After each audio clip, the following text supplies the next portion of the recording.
हज़रत मूसा अलैहिस्सलाम अल्लाह से हम कलाम होने के इरादे से कोई तूर पहाड़ की तरफ जा रहे थे।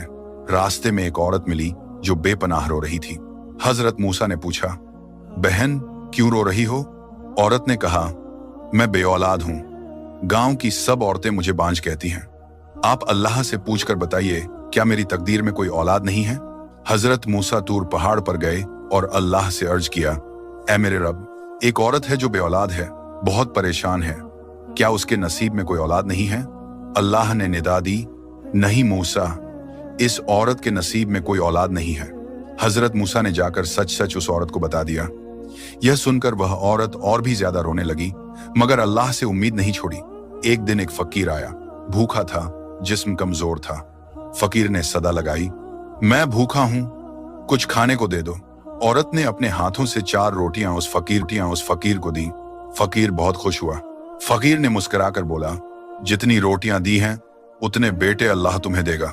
कुछ अरसे बाद वाकई उसके घर में 4 बेटे पैदा हुए। हजरत मूसा का इसी बस्ती से गुजर हुआ तो देखा, वही औरत जिसे अल्लाह ने बेऔलाद बताया था अब मां बन चुकी थी। वही औरत कहने लगी, ए मूसा, आपने तो कहा था कि मेरे नसीब में कोई औलाद नहीं, देखिए अल्लाह ने मुझे 4 बेटे दे दिए।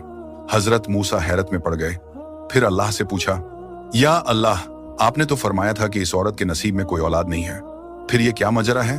अल्लाह ने निदा दी, हाँ मूसा, इसकी तकदीर में कोई औलाद नहीं थी।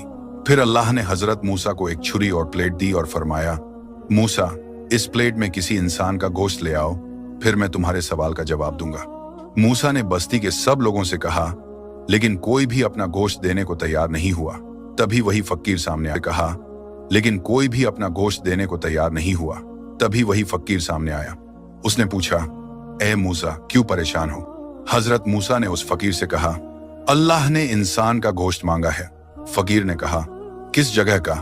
मूसा ने कहा, यह तो मालूम नहीं।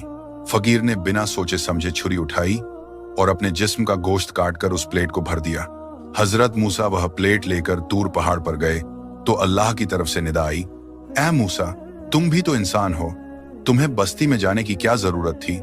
यह उस फकीर की ही दुआ थी जो मैंने उस औरत की तकदीर बदल दी। जब कोई मेरी राह में अपना सब कुछ लुटा देता है तो मैं भी अपना लिखा हुआ फैसला उसकी दुआ पर बदल देता हूँ। सुभान अल्लाह। नोट, यह किस्सा कुरान या सही हदीस से साबित नहीं की कहानी है।